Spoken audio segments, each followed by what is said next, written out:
Apa sebutan leluhur bangsa Israel kuno kepada Sang Pencipta? Nabi Nuh mempunyai 3 orang anak, yaitu Sem, Ham, dan Yafet. Dari keturunan Sem terbentuklah rumpun bangsa Semit.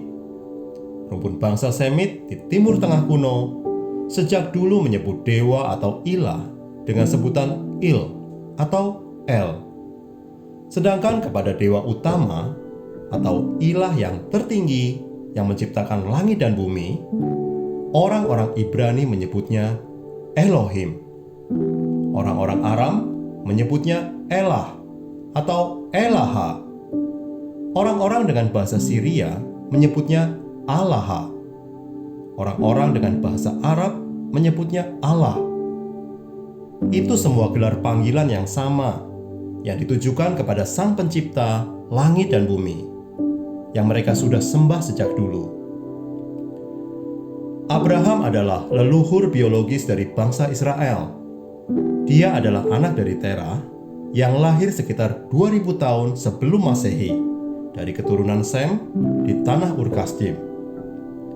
Abraham hanya percaya kepada satu ilah, yaitu Elohim, Allah yang Esa, Sang Pencipta langit dan bumi. Semua keyakinan atau agama yang berasal dari garis kepercayaan Abraham yang percaya kepada satu Allah disebut agama samawi. Antara lain agama Yahudi, agama Kristen, dan beberapa agama lain. Saya menyebut Sang Pencipta dengan sebutan Allah. Apakah bahasa Indonesia termasuk rumpun bangsa Semit juga? Bangsa Indonesia bukan rumpun bangsa Semit. Alkitab terbitan Lembaga Alkitab Indonesia menggunakan sebutan Allah untuk Sang Pencipta yang Esa karena terpengaruh dari bahasa Arab.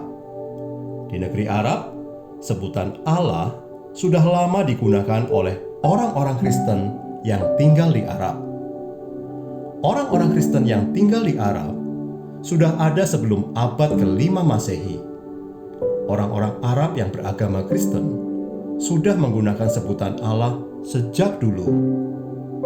Orang Kristen hanya menyembah kepada Allah yang Esa, yaitu Allah yang disembah oleh Abraham.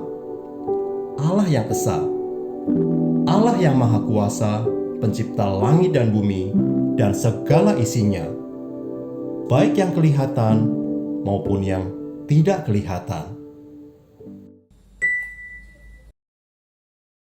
Apakah Allah Abraham punya nama pribadi? Audrey dan Austin adalah nama dari kedua putri kami. Sebagai orang tua, kamilah yang memberikan nama kepada mereka. Demikian juga waktu Terah memberikan nama kepada Abram, anaknya.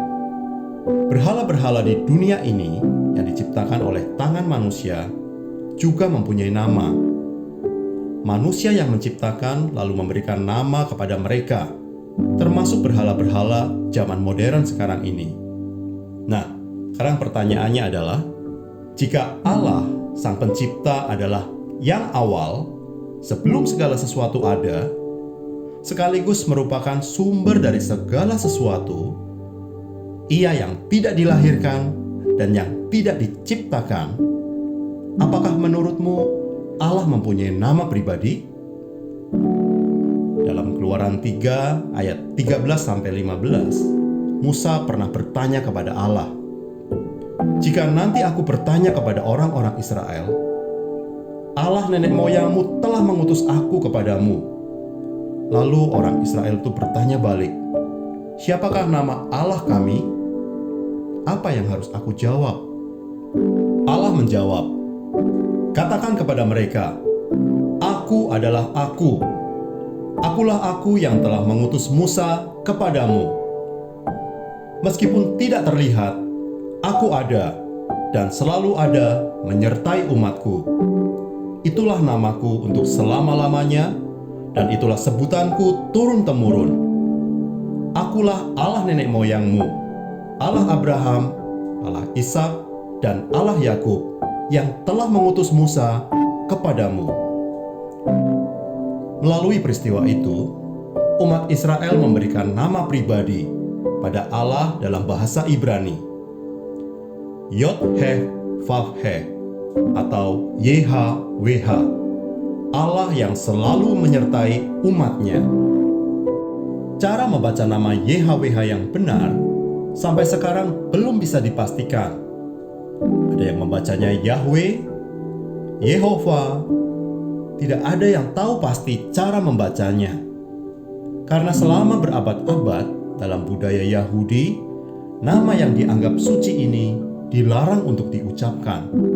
Sebagai gantinya, nama YHWH diucapkan Adonai, yang berarti Tuan atau Tuhan.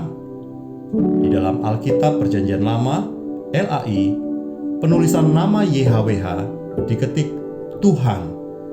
Semua hurufnya diketik dengan huruf besar atau kapital.